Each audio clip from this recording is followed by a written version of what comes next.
Apply नहीं करूंगा, मैं अमल नहीं करूंगा, बस मेरा नशा छूट जाए। मैंने कहते ना मैं नशा नहीं करूंगा तो नहीं करूंगा, मैं यहाँ पर रहूंगा नहीं, मैं प्रोग्राम के अकॉर्डिंग जो सारी चीज़ें होती है कार्यक्रम अकॉर्डिंग वो सारी चीज़ें नहीं करूंगा, मैं सेवा नहीं करूंगा, मैं समर्पण नहीं करूंगा, मैं स्वीकार नहीं करूंगा। और बस वो कहते हैं ना कि हींग लगे ना फिटकरी रंग चौका ही चौका, हींग लगे ना मेरा पैसा लगे ना मेरी मेहनत लगे और मुझे फायदा हो जाए, मुझे फायदा तो ऐसे तो नहीं होता, ऐसे तो मतलब मैं यहाँ पर बैठा रहूँ, खाता रहूँ और सोता रहूँ और मेरा नशा मुक्त हो जाए, इवन मेरा एकदम बढ़िया हो जाऊँ, मेरा सब कुछ हो जाए। तो कह इतना आसान नहीं है दोस्तों, इतना आसान नहीं है। शारीरिक, मानसिक और आध्यात्मिक रूप से हमें परिश्रम करने पड़ते हैं, हमें झेलना पड़ता है, हमें सुनना पड़ता है, हमें स्वीकार करना पड़ता है। क्यों? क्योंकि हम वो चाहते हैं जो दूसरों के पास है, आत्म शांति, मतलब उसके जीवन में जो शांति आ गई, जो स्थिरता आ गई। भाई उसने क्या मेहनत नहीं करी, वो सुबह समय से उठा, नहाया धोया, पूजा पाठ करा, वो पार्क में भी गया, थोड़ा योगा करा, एक्सरसाइज करी, मेडिटेशन करा, फिर वो अपने काम पर गया, वहाँ पर सारा दिन काम कर आया, रात को आकर के उसने ओवर टाइम भी किया है और भी बहुत सारी चीज़ें करी, वो रिश्तेदारियाँ भी निभा रहा है, वो शादी ब्याह में भी जा रहा है, वो सारे काम कर रहा है, वो मीटिंगें भी कर रहा है, सभाएं भी कर रहा है, मतलब वो रेस्ट नहीं कर रहा है।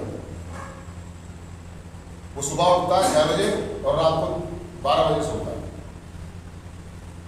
तब उसे हासिल हुआ वो।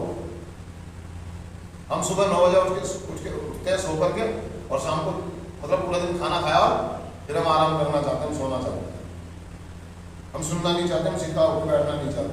तो भैया ऐसा तो समझ में आएगी नहीं, और ना हमारे को वो चीज़ें हम जो चाहते हैं हमारी ज़िंदगी में बदलाव वो नहीं होगी। जिंदगी को जिंदगी की शर्तों पे जीना है, और जिंदगी की जो शर्तें हैं वो ये है कि गिव एंड टेक, आदर दो आदर दो, इस हाथ से लो और इस हाथ से दो। आप सोचो कि मिलता ही रहे और मैं किसी को दूं ना, तो ये आप किसी के लिए करो, कोई आपके लिए करेगा।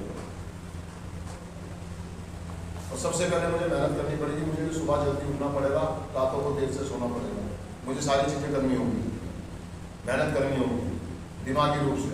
मेरे को याद करने की आदत नहीं है, मुझे पढ़ने का मन नहीं है, लेकिन मुझे पढ़ना होगा, मुझे प्रार्थना याद करनी होगी, मुझे स्टेप करने होंगे, मुझे मीटिंगों में जाना होगा, मुझे बहुत सारी चीज़ें साइड में रखनी पड़ेगी, मुझे भाग भाग के अपनी इच्छाओं को दबाना होगा, अपनी खुशियों को साइड करना होगा कुछ दिन के लिए।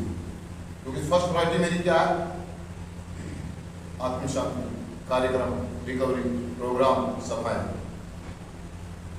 मैं कुछ देना तो चाहता नहीं,